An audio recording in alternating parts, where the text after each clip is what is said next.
Today we have the new M2 Mac Mini, Apple's latest product in the Mac Mini lineup, and it's pretty impressive. Not only is it faster than its predecessor, but it's now cheaper, making this a very good choice for casual users and content creators. Hey everyone, it's Rans, welcome back to the channel. So I've been loving the new M1 silicon chips from Apple. Last year I purchased an M1 Pro MacBook Pro and I absolutely loved the performance. As a full-time content creator, it's really important for me to have a fast computer that can edit photos, videos, and a bit of design work. Since using it for the past year, I'm definitely not disappointed with it. It still runs smoothly for the type of work that I do. It was a bit expensive since I went with a mid-tier M1 Pro MacBook, which ran me at about $2,500 USD. And I have to admit, this is overkill for most people. So why did I want to check out the Mac Minis? Well, not only does it promise great performance, but the base model starts at $599. That means if you have a monitor and peripherals like a keyboard and mouse, you can have a killer setup for a significantly lower price. So in this video, we'll be discussing my initial thoughts, performance, and to see which M2 Mac Mini is right for you. So let's get right into it. So it's your pretty typical Apple product unboxing. I went with the mid-tier option with the 8-core CPU, 10-core GPU, 8GB of unified memory, and 512GB of SSD storage. I went with this option to see if I can get similar performance with my M1 Pro MacBook for a lesser price, since the M2 Pro Mac Mini starts at $1,299. It doesn't come in space gray, but the silver is actually quite nice, and the Mac Mini itself has some nice weight to it. Once you peel the bottom portion off, you can see the Mac Mini logo on the rubber base. As far as ports on the back, we have two USB-A ports, a 3.5mm headphone jack, HDMI 2.1 port, two Thunderbolt 4 ports, an Ethernet port, AC adapter, and power button. Both the base model and mid-tier option for the M2 Mac Mini supports up to two displays. One display with up to 6K resolution at 60Hz, and one display with up to 5K resolution at 60Hz. The M2 Pro, however, can support up to 3 displays and has 4 Thunderbolt 4 ports as opposed to the 2 that we get here. To pair with the Mac Mini, I'm using the Apple Studio display. I recently purchased this display and I'm loving it so far. It's a 27-inch 5K Retina display. It comes with a 12-megapixel ultra-wide camera, high-fidelity speakers, and one Thunderbolt 3 and 3 USB-C ports just in case the 2 Thunderbolt 4 ports on the Mac Mini wasn't enough. The Mac Mini has speakers as well, but it's honestly not that good, and I would recommend getting speakers to pair with your setup. If you weren't convinced, here's an audio test of the Mac Mini's built-in speakers compared to the Studio display.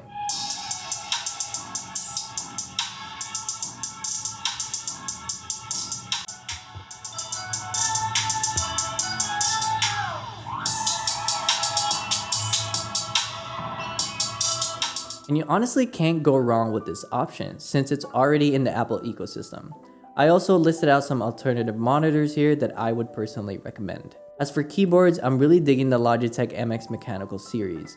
They provide a nice typing experience and comes in both a small and large version with a number pad. I also would recommend any mouse in the MX Master line. I've been using the Logitech MX Master 3 for the past 2 years and I love it because it's comfortable, and having custom function buttons just make my life easier as a photo and video editor. Also, I'm just a big hater of the Magic Mouse. I don't find it pleasant to use at all.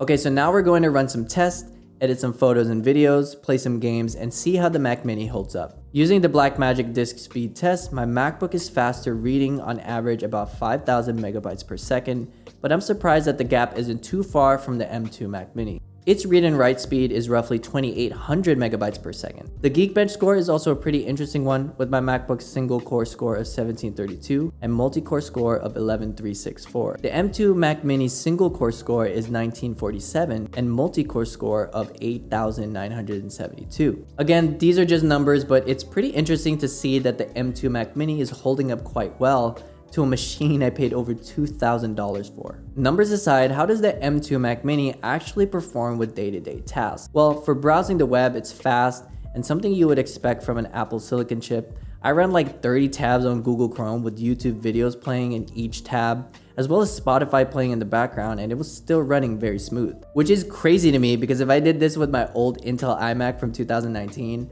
I know it would be super laggy. Apps open pretty quickly and you don't have to worry about slowing down if you're doing multitask work. How about photo editing? It's pretty good. In Lightroom, I can move through photos quickly and making adjustments is smooth with no lag. And that's really important for me. And mind you, I have over 8,000 photos in my Lightroom catalog, so that's a huge plus that the performance mirrors my MacBook. When it comes to video editing, it also does a pretty decent job, specifically in Final Cut Pro.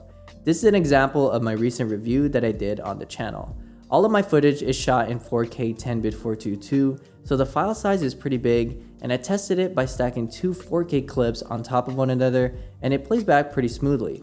However, once I started stacking 3 to 4 clips, there is a bit of stutter and drop frame rates, and that's when I really started to notice. I also ran a test of the export speeds on both machines, and the results are pretty surprising. The M2 Mac Mini clocked in at about 8 minutes and 30 seconds to export a 7.5 minute video, and my M1 Pro MacBook clocked in at 7 minutes and 45 seconds to export that same video. This is crazy since the results are pretty similar. These Apple Silicon chips are super fast. I love being able to quickly edit my Instagram Reels and TikToks and airdropping it to my phone and quickly uploading.